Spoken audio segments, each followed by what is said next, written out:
Naturally quantum theory.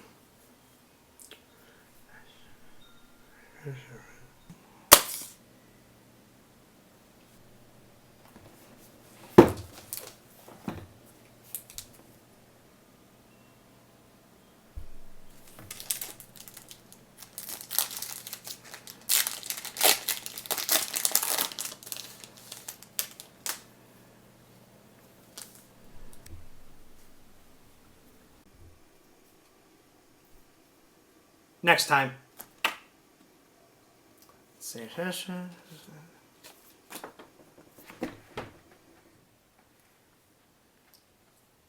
Andrew! What? It's about bloody time.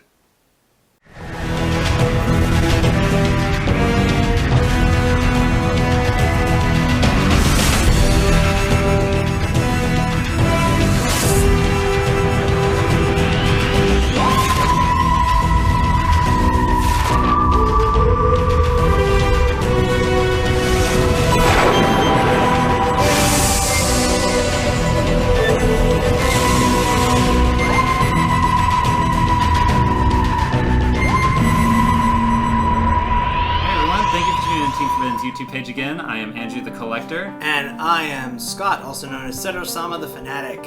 And we're here once again for a double deck profile for Timelords. Timelords! Bad as a Legend, Relentless Revenge. We finally got the rest of them. Yep. Like, the only one that we're missing is, like, Time Angel, and she doesn't do anything for the deck in Tag Force, so who gives a shit? Yeah.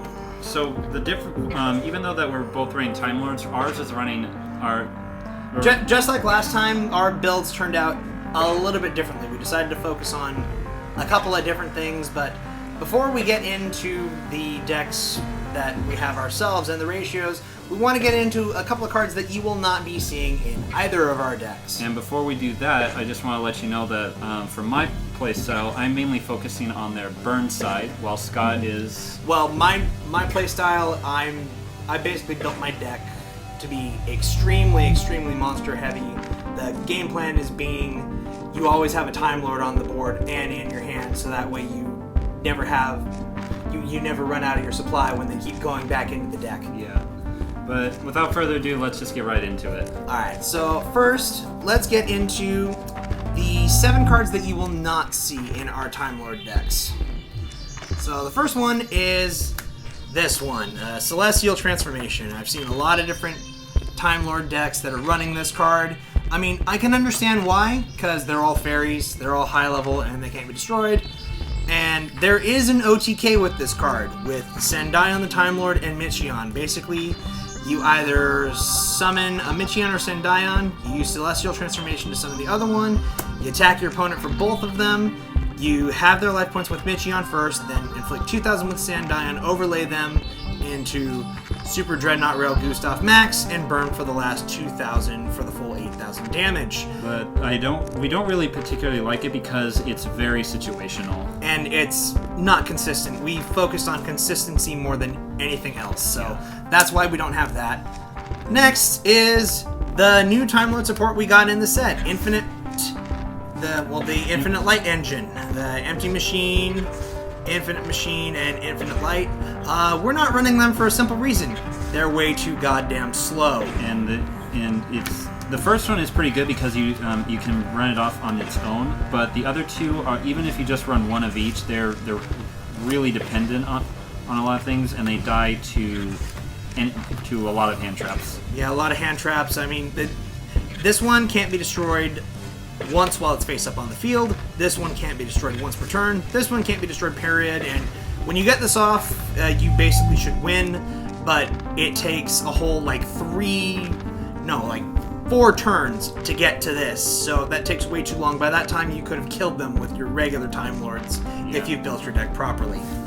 Alright, next up, we also have 3 Time Lord monsters of the 11 that we are not running. First is Cephalon, who does not work in the deck normally. You can only summon him with Infinite Light.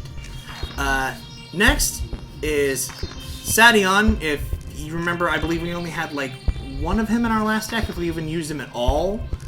I think I had one, but you didn't run any. Yeah, because essentially, in order for this card to be useful, you have to be losing. And all the Time Lords, you take no battle damage while you control them. So, yeah, you're never going to be losing. And Hylon, it's the same exact thing. The funny thing is, they went with Attack Force effect, because in the anime, it didn't matter if your life points were lower. Yeah. In fact, Zone almost gamed Yusei Fudo with this card. But no, I will admit that would have been way too broken, but all the same, these Time Lords, we're not running them because you have to be in a losing situation in order to play them. That being said, between these two, you can make a case for either of them, like say you're running Solemn Judgment, or any of the other counter traps. We're not running those two, by the way. Anything that pays life points, Hylon is really good. There is a nice little thing that you can do with Sadeon with Imperial Order, where you can make it so you always have 700 life points to pay and you keep locking your opponent out of spells. But for pure standard and consistency, they're just not good enough. Yeah. So let's get right into the deck profiles. Overall, they each, you should know this by now, they all share the same effect. You can normal summon them without tributing if you control no monsters. They each have 0 attack, 0 defense, except for Sandion, excuse me. Yep. And they can't be destroyed by battle or card effects. You take no battle damage from them, and they're returned to the deck during the next standby phase. So we're going to focus on each of their individual battle effects. Aside from the older ones, since you should know those from our last deck profile. And even then, our first one actually got a text update in Relentless Revenge, which is Metaion the Time Lord. I'm main decking 3 of them. I'm only running 1. And not sure if you can see in the video, but they actually did make a text change to Metaion, because Metaion used to be you had to control him in face-up attack position in order for, to be immune to battle and destruction effects.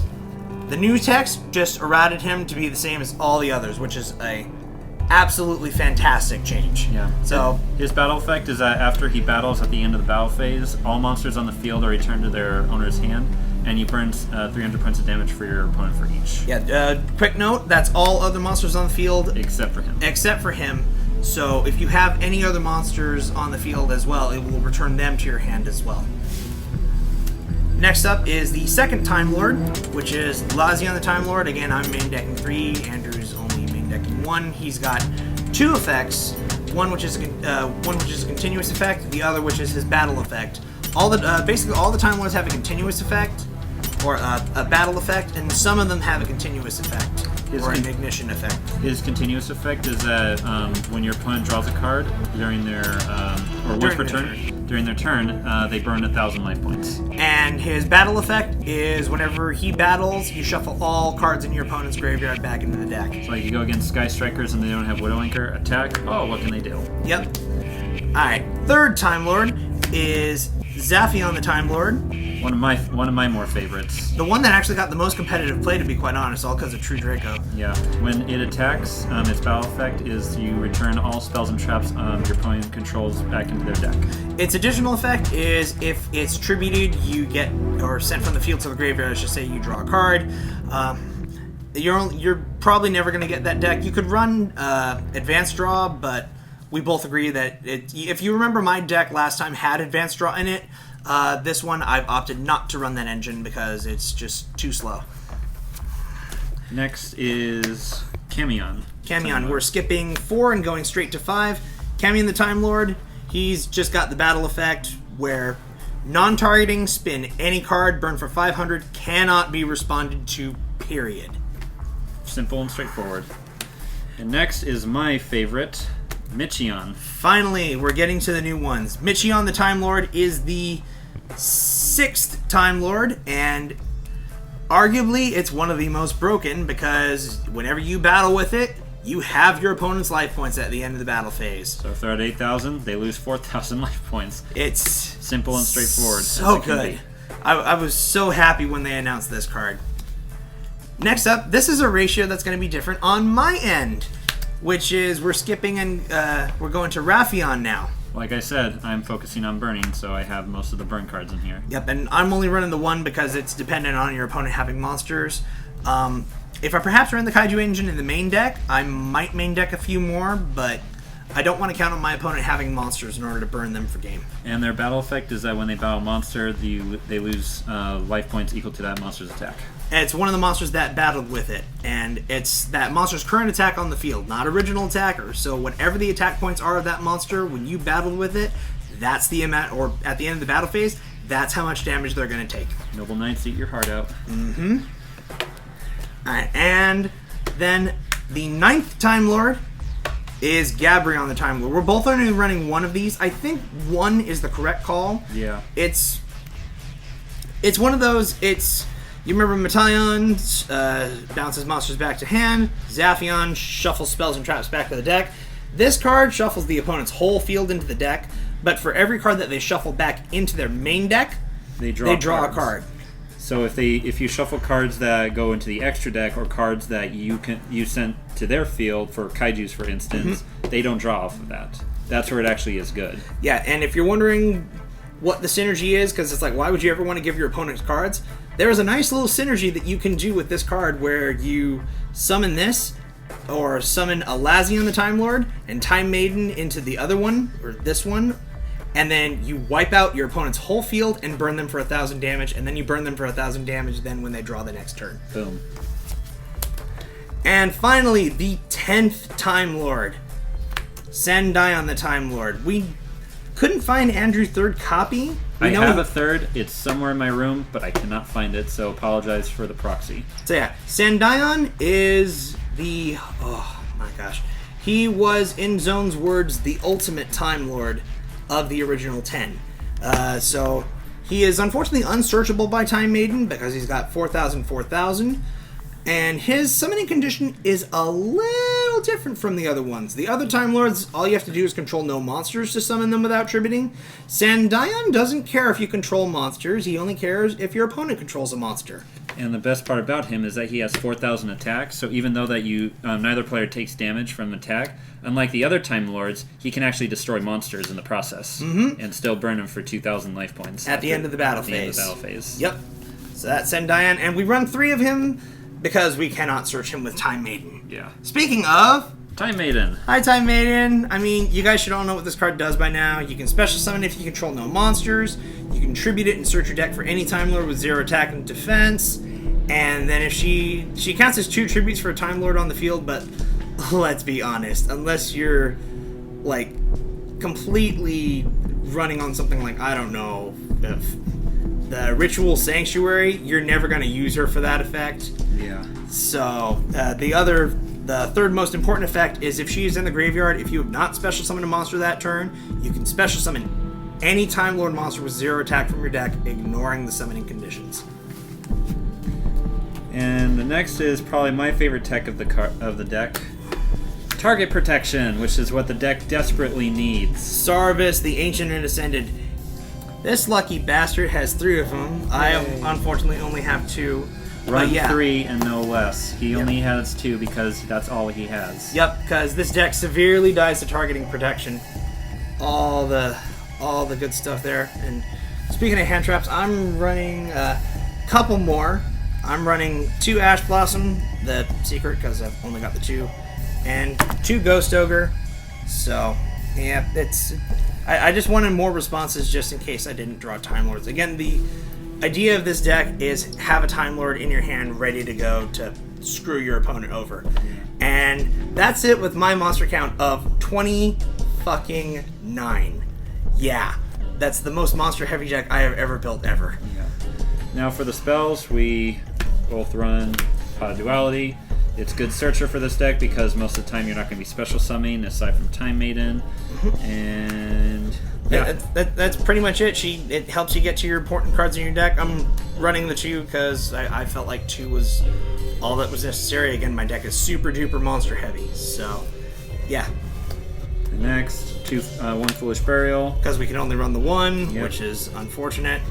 And then we have 2 Cosmic Cyclones because we wanted removal. Yeah, we wanted back row removal of some part. I was thinking MST. I was thinking I was trying Twister out. What was the trap card? Typhoon.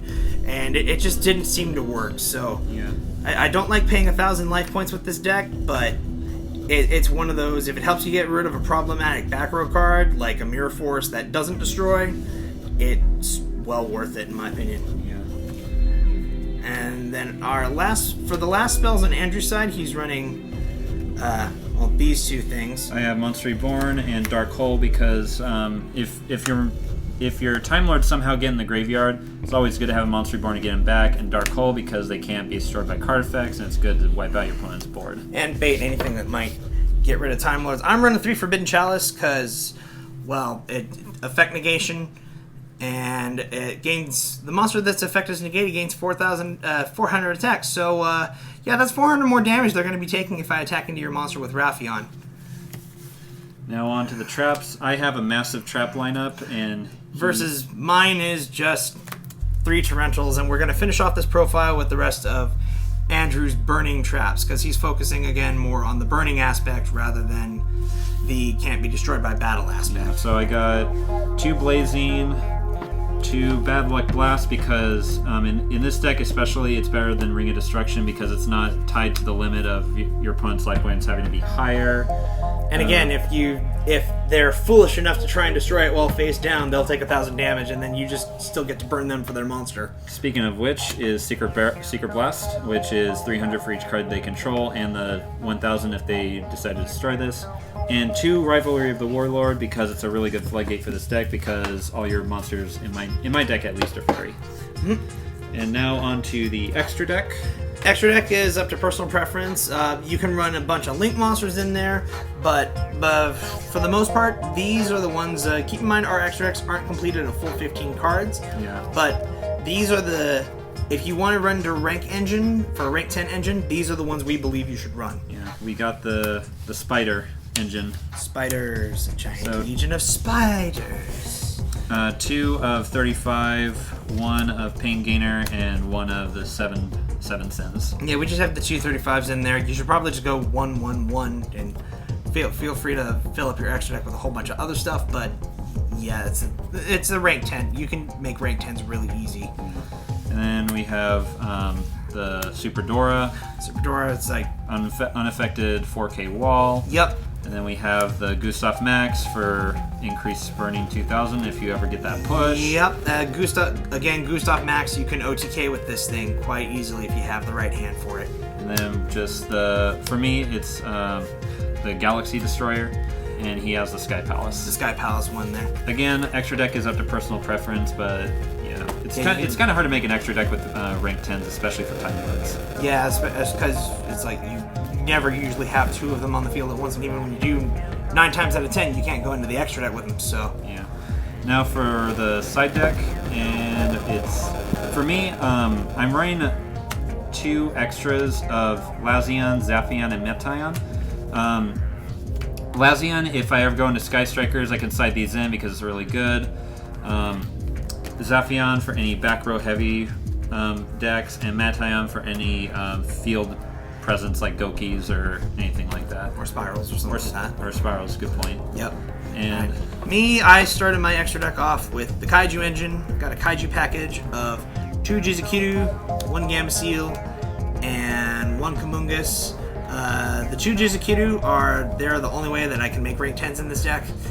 So basically give the opponent the Kaiju, and then inflict big damage with the Jizukiru, and then overlay in main phase 2 for whatever rank 10 you want, and of course 1 Slumber to go with the Kaijus.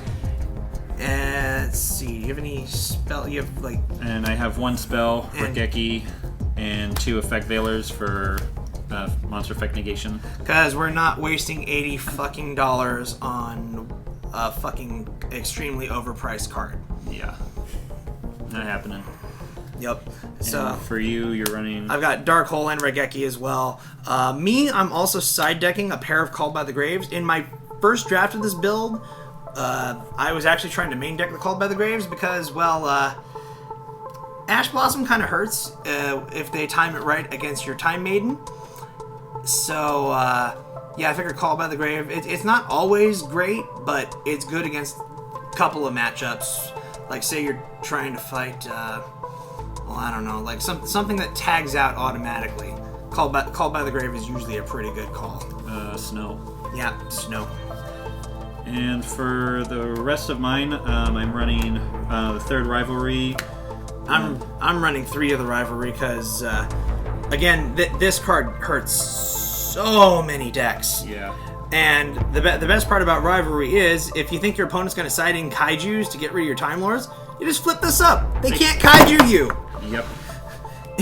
And then for the last of mine, I have Dimensional Wall for the extra burn damage, and then the 2 Stormy Mirror Forces. And I've got 3 red reboot for Altergeist. Yeah. Because it's like, basically, you play this from... Oh, you're going to try and trap me. Ha! No. Send another trap card from your deck, summon Zaphion, put all that shit back in the deck now. Yeah. Alright, and that is the end of our deck profile. This is definitely a deck that we both have been really wanting. It's definitely one of our favorites in the meta currently. Mm-hmm. Even though it may not be as competitive as, like, say, Sky Strikers or even Gokis, for instance, it's still really fun. Yeah, it's a really fun deck to play, and it's, go figure, the Time Lords are really good in the new time format. Ha, ha, ha. That's why they're called Timelords. Aha! Aha! Yep. All right. And that's it. If you have any questions or comments, go ahead and leave them down in the comment section below. Hit that subscribe button, click that little bell for further notifications. And this is Andrew the Collector. And Scott the Fanatic Signing off. BAM!